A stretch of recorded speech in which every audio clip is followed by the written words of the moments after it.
As a way of strengthening health systems in the country, renowned healthcare solutions provider Novartis has introduced its new eHealth for Africa program in Nigeria.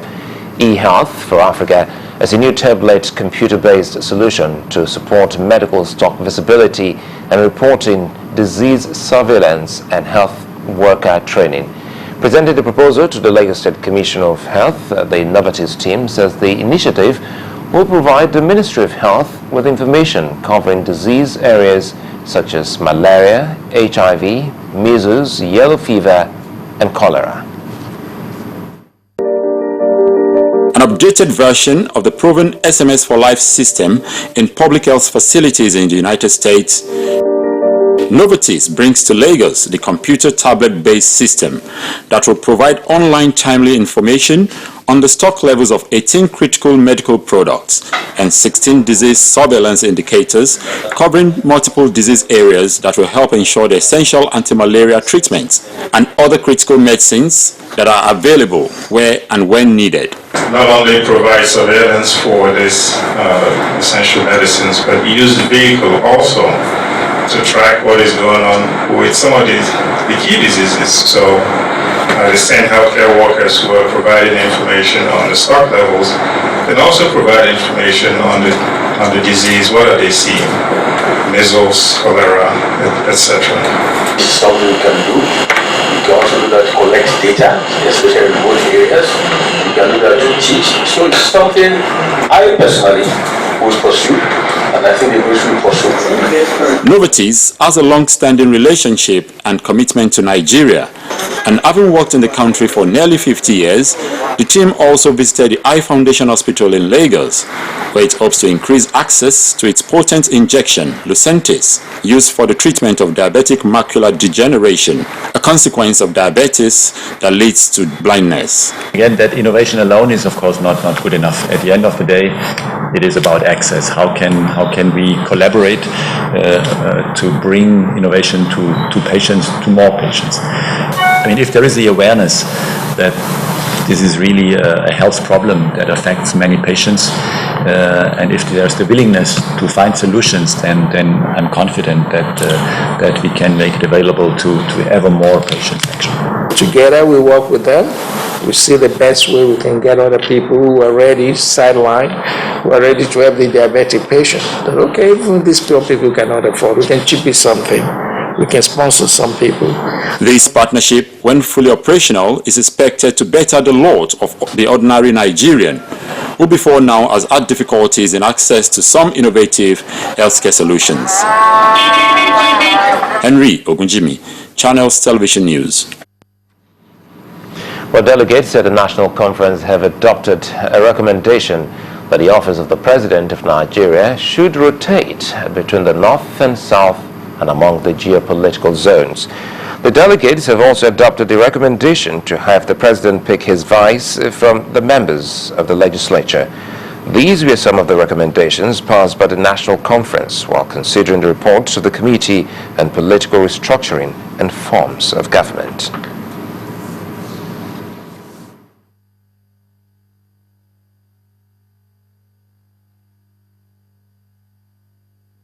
First Bank.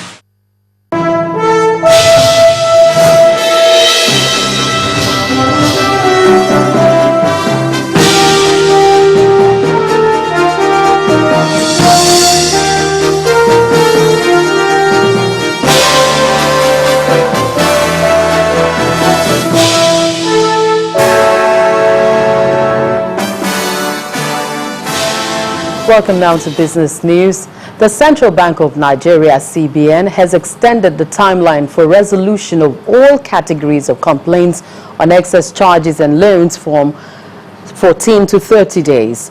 The new deadline, according to a circular signed by Kevin Amugo, Director Financial Policy and Regulation Department of the CBN, takes effect from June 30, 2014.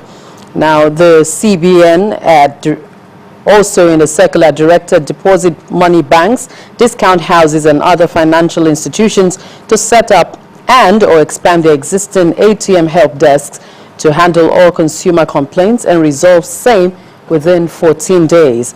However, the CBN observed that the 14-day timeline for the resolution of complaints on excess charges and loans has been inadequate.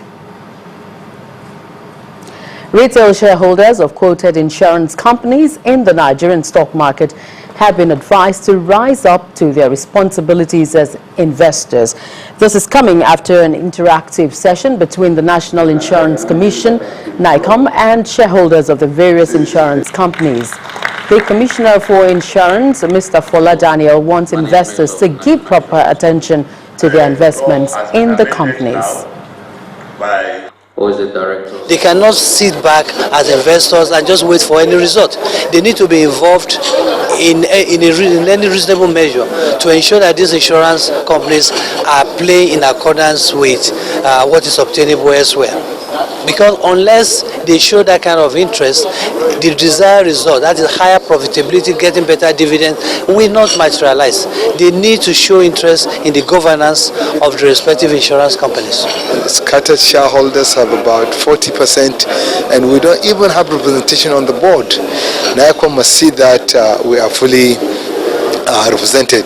Insurance is a risky business, we know, and I'm appealing to shareholders to be patient.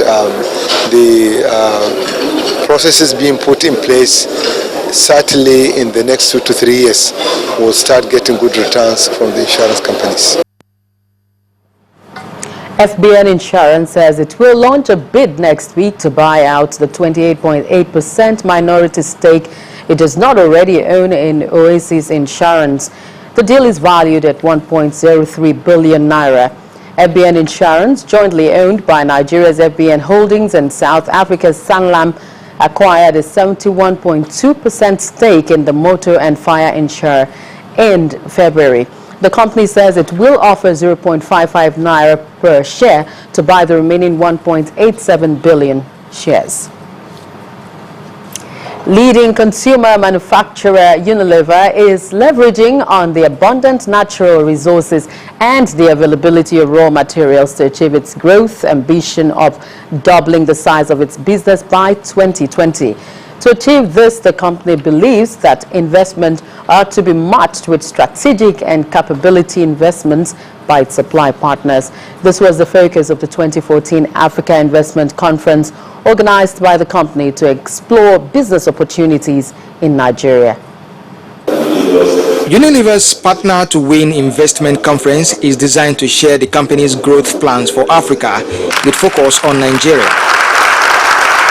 Over 60 global raw material suppliers in Africa have the opportunity to hear from business leaders and share mutually beneficial business opportunities in capacity creation, capability enhancement, and sustainability practices.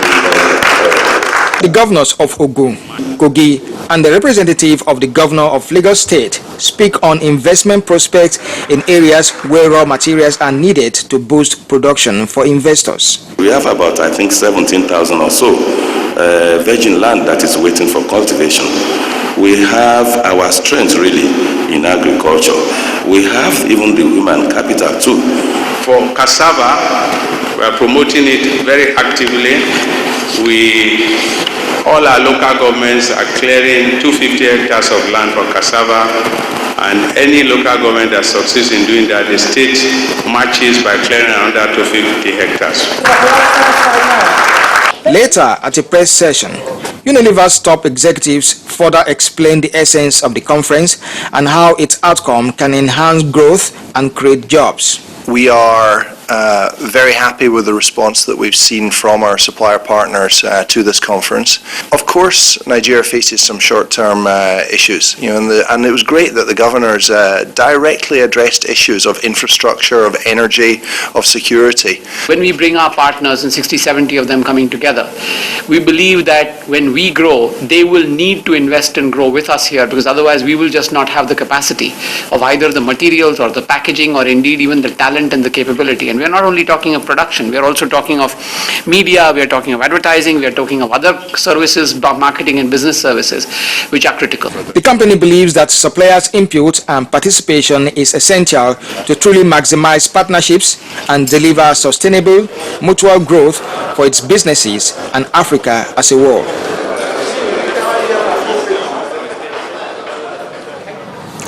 Bayelsa State in the south-south region of Nigeria has been described as the nation's best-kept secret investment destination.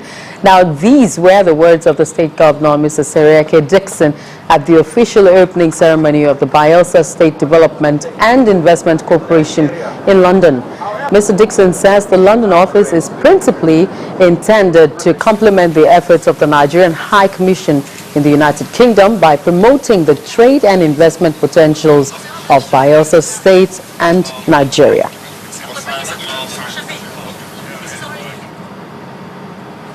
Market capitalization again dropped after trading today at the Nigerian stock market, but stocks from the banking sector were investors' toast. Well, let's hear it out from the stock market trading floor.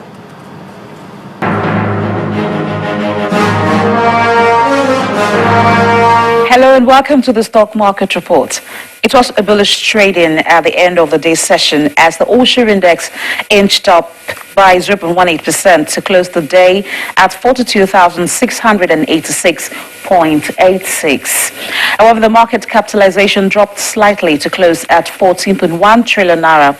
Dangote Cement led the gainers with a gain of 4 naira 50.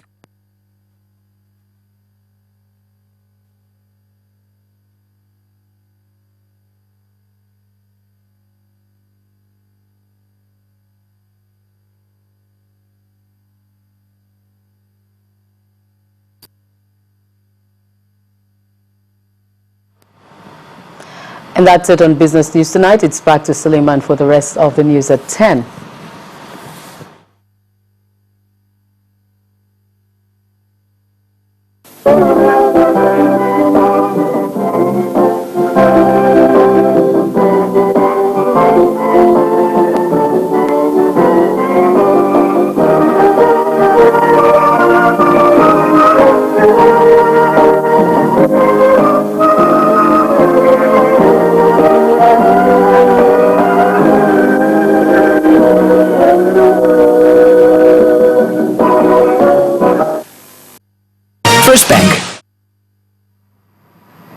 Still ahead on the news at 10, former champion Petra Kvitova will face Eugenie Bouchard in the women's final at Wimbledon. That's in sports news. Do stay with us.